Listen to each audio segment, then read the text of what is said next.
Hey guys, Freddy here. Welcome back to another Retro Adventures. Because at the end of another week, the end of our poll, we've got an absolutely astounding win for Conan Unchained for Advanced Dungeons and Dragons. Now this is going to be a PDF review, so we'll be going over to the computer desktop in a wee second to have a wee look at that. And as usual, I'll be back at the end of the video with some other channel related stuff and some other poll related stuff. But before I do that, I'd like to take a moment to talk about my Patrons, who this week I have been told know what is best in life. Now these are wonderful people who help support the channel and make all of this possible, so I'd like to thank them from the absolute bottom of my heart. Their efforts are so much appreciated. Now if you'd like to join them and help support the channel, and I sure wish you would, or you'd like to see these videos a week early, or you'd like to gain access to one of the other levels of patronage we've got, then we've got a Patreon in the description down below. If you check it out, it'd be very much appreciated. But anyway, let's have a look at Conan Unchained. So, this is Conan Unchained, which came out for Advanced Dungeons & Dragons from TSR in 1984, the year before the Conan RPG and its associated adventures came out, but obviously as part of the same licensing deal. Now, I kind of thought they all came out at the same time, but what it looks like is they brought out the Advanced Dungeons & Dragons adventures to test the market and partially fund the Conan role-playing game. And some of the feedback on this is that Conan-type adventures aren't well suited to Advanced Dungeons & Dragons. Even though there's elements of AD&D which are heavily based on Conan, it's a very different style of play. And there are rules in this to try and set up that, but they don't really work that well. They are stretching the rules beyond where they should be going. Now, having a look at the back cover. Conan Unchained. His name is Conan, and none man can stand before him in battle. From Conan the Conqueror by RobertEHoward. In an age long ago, there existed a hero, Conan. With a fiery will, he slashed his name across the ancient lands of Hyboria. It was a time when bravery, trickery, and magic decided men's fates, and a steel sword could make the difference between life and death.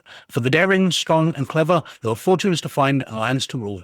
Travel back to this time with Conan and his companions Juma, Valeria, and Nestor. Travel back to defeat the dark horrors of his land. Now, this doesn't really tell you much about the adventure at all. So, going back to the front cover, we see this nice picture of Arnold Schwarzenegger from, I think, the original Conan the Barbarian, even though Conan the Destroyer had come out by this point as well. But this is based on the novels rather than the movies. And as I said, it kind of sets up the world of Hyboria as a setting, changing the rules of AD&D around that and introducing some stuff, which we'll get into as we go through it. And the adventure itself is pretty straightforward. It does seem on tone from Conan, from what I've heard. Now, as I've said before, I've seen the movies. I read the comics back in the late 70s, early 80s, the Marvel ones, but I'm not a massive Conan fan. I've never read one of the books, so knowing whether the tone is quite right. But from what I remember, this does get it quite right in a certain trope that it goes for. Without spoiling any more, the adventure itself is very straightforward, very linear, and very based about things happening to the players without them having much choice in that. There are certain events which must happen to them for the story to progress, and nothing they do will stop that. So it's not a recommended adventure. David Cook is a known writer. He's done some great stuff in the past, but I don't think this is amongst his best work. Now, if you don't want any spoilers for this, this is where you turn off, because we're going to be going into the cover now. Inside, we've got a map of the Vilayet Sea, where most of this is set. The Valley of Bahir Vedi, a tower. We've got a small sheet, although we've got more detailed ones later on, of the pre-generated characters. We've got Conan, Valeria of the Red Brotherhood, Juma the Warrior, and Nestor the Gunderman. Now, that's obvious from the beginning here. There are extra things. So as well as hit points, we have luck points.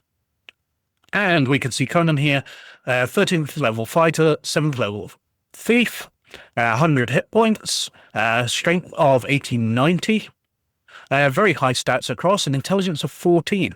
All of the characters here, even though warriors, have very high intelligences, which I thought was kind of odd. Valeria here, for example, is a 10th level fighter, 9th level thief, whose lowest stat is strength at 13. 15 intelligence, 17 wisdom, 18 dex, 16 con, 18 charisma. Now, con takes on an extra bonus here, because one of the things that they introduce is that there are no clerics in the world of Hyboria. So healing becomes a lot more difficult. You can get healing spells. So characters heal up. Well, on hit point for a night's rest. But if they spend a day resting, they heal half their con. So having a high con, Conan's of 18, means if he lies down for a day and rests, he gets 1 point for the night, and then 9 points for the entire day he spends resting. So he heals up 10 points a day, which is far faster. Can heal himself up from 0 in 10 days of full rest. What else we got here? We've got weapon efficiencies, secondary skills, special rule for Conan. He's only surprised on 1 in 8. We've got some basic equipment, leather armor, broadsword, dagger, 50 gold pieces. But there's nothing that much special about the characters. But we've got these luck points. So, carrying on through, we've got Preface, explaining what it is, an adventure for character levels 10 to 14. Table of contents, showing that it's fairly thin. The end of the booklet's only 29 pages.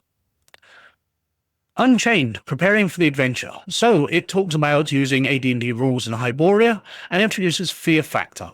So all monsters have a fear factor now. And that's going to be something that people roll against. Now, I don't really like the way it works, but it works a little easier than everybody having to make fear saves. But it is influenced by what monster it is. So it's a little more customizable, but it just seemed like an extra rule. There doesn't seem much point in it. It would have been far better just improving the saving throws.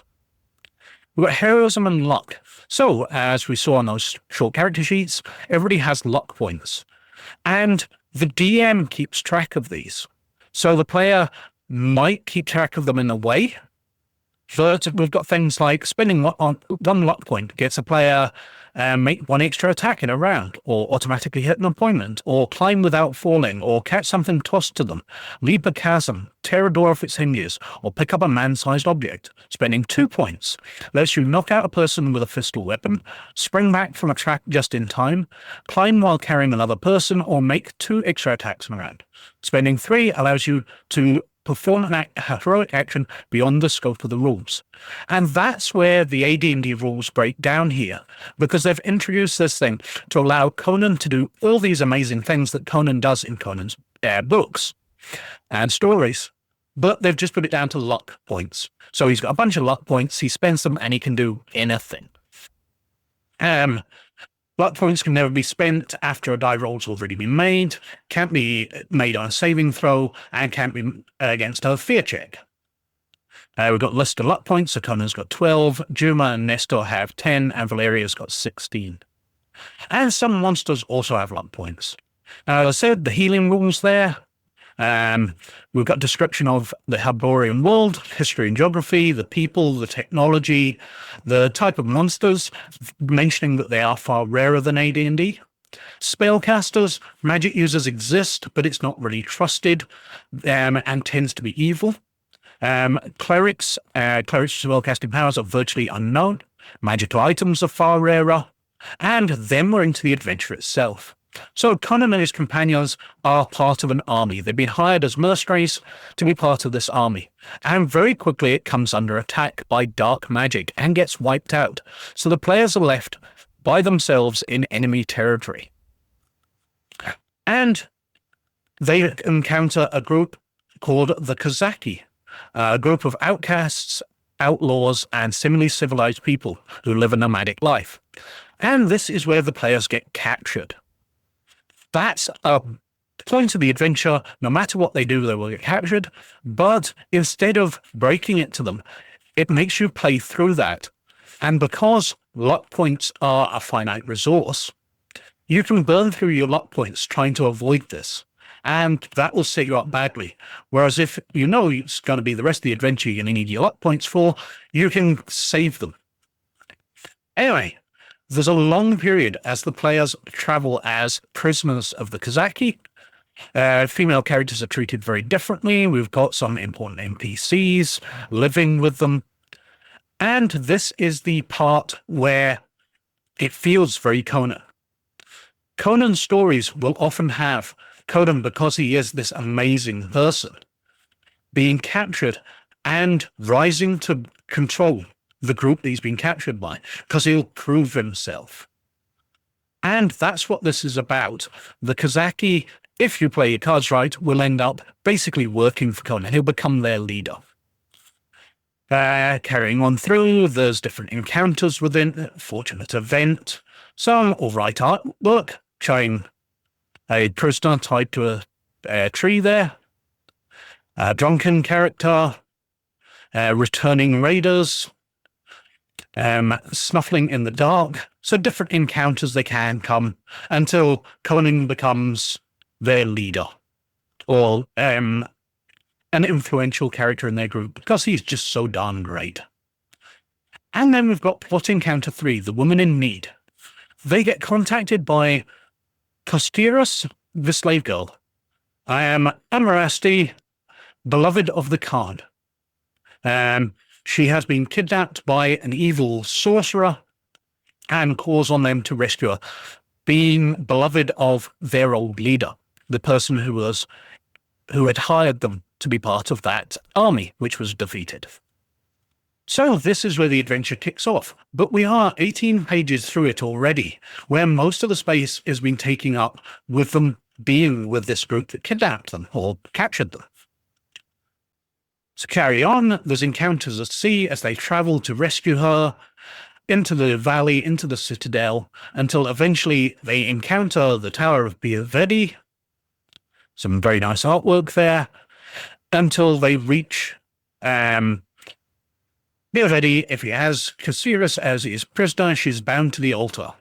So they get to defeat the evil sorcerer, rescue the Khan's beloved, and take her back. Returning home. After the defeat of Biavedi, the characters are able to return to the coast without difficulty. We've got some new monsters, so summonings, a Minotaur, which is kind of like a Minotaur, but more bull-like.